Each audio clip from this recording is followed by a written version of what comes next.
चलो बहू आ गई है, अब घर के काम से छुटकारा मिलेगा मुझे। लेकिन माँ, छुटकारा आपको सिर्फ शाम को मिलेगा, दिन में तो भारती ऑफिस में होगी। तो अब जॉब छोड़ देगी ना। हमारे घर की बहू बेटियां कब बाहर जाके नौकरियां करने लगी। मम्मी जी, मैं जॉब नहीं छोड़ सकती। मनीष, तुम समझाओ ना। ये क्या समझाएगा मुझे? हमारे घर की बहुएं बाहर जाके काम वाम नहीं करती हैं, समझ गई? मनीष, मुझे दोबारा ये बात ना समझानी पड़े।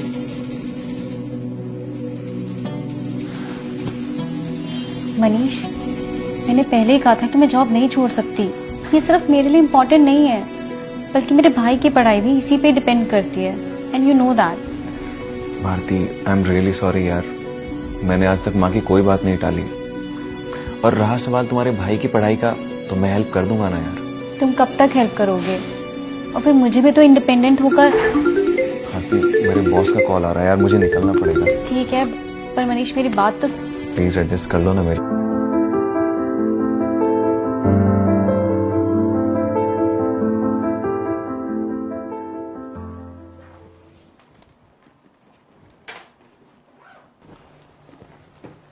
क्या हुआ? तुम ये सामान क्यों पैक कर रही हो? मैं जा रही हूँ। जा रही हूँ मतलब? मतलब मुझे और नहीं रहना यहाँ पे। पर क्यों? क्यों? तुम्हें नहीं पता क्यों? यार, तुम माँ की छोटी छोटी बातों को दिल से इतना लगा रही हो कि घर छोड़ के जा रही हो। ये गलत बात है यार। देखो, थोड़ा एडजस्ट तो करना पड़ता है। एडजस्ट? मैंने तुम्हारा पूरा घर संभाल लिया, अपने दोस्तों से मिलना छोड़ दिया, अपनी जॉब तक छोड़ दी, तुम पे डिपेंड हो गई। और कितना एडजस्ट करूं? और एडजस्ट नहीं होगा मुझसे, इसलिए मैं जा रही हूँ।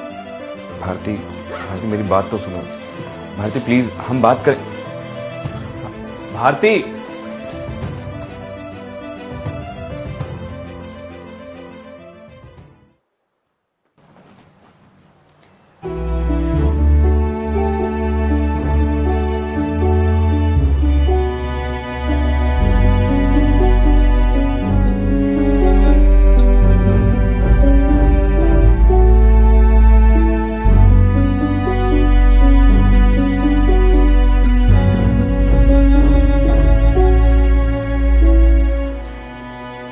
माँ मुझे भूख लग रही है, खाना लगा दो।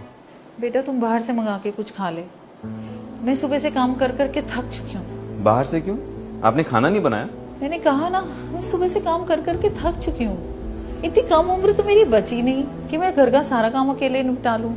माँ, मुझे 2 दिन से प्रॉब्लम हो रही है, मैं बाहर का खाना नहीं खा सकता, आपको घर में खाना बनाना ही पड़ेगा। तो तूने मेरी तबीयत के बारे में तो पूछा नहीं, ऊपर से ऑर्डर दिए जा रहा है। ओवर रिएक्ट क्यों कर रहे हो माँ?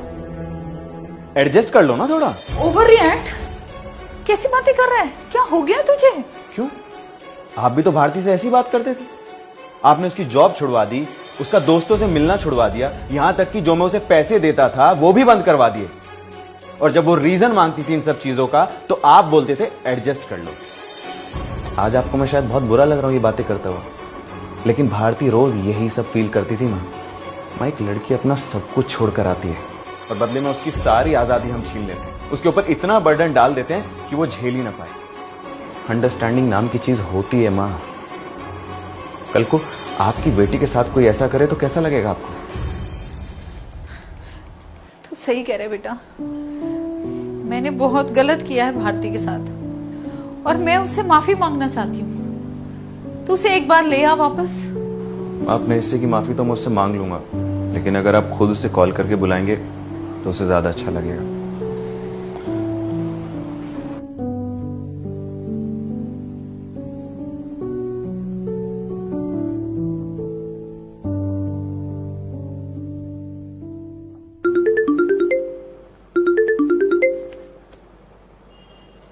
भारती बेटा। नमस्ते मम्मी जी। मुझे पता नहीं कि तुम मुझे माफ कर पाओगी या नहीं, पर मैंने जिम्मेदारियां देने के नाम पर तुम्हारे साथ बहुत गलत किया है। तुम्हारे जाने के बाद मुझे अपनी गलती का एहसास भी हो गया है। बेटा तुम एक बार घर वापस आ जाओ, हम मिलके घर संभाल लेंगे, और तुम अपनी जॉब पे वापस भी जा सकती हो। मैं कुछ नहीं कहूंगी, तुम एक बार घर वापस आ जाओगी तो मुझे लगेगा कि तुमने मुझे माफ किया। अरे नहीं मम्मी जी, बड़े ऐसे माफी मांगते हुए अच्छे नहीं लगते। आपको इस बात का एहसास हुआ कि किसी का इंडिपेंडेंट होना कितना ज़रूरी है, मेरे लिए यही काफ़ी है। और हाँ मम्मी जी, कल मैं घर वापस आ रही हूँ। ठीक है बेटा।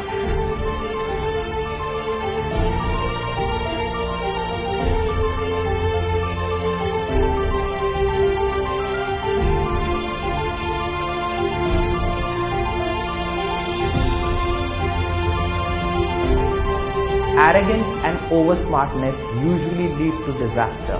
Let's try and avoid it. That's it for this story.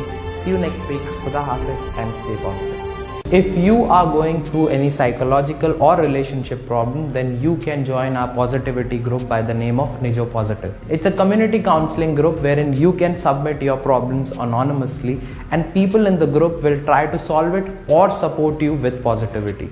The link is in the description below. Thank you. Bye-bye.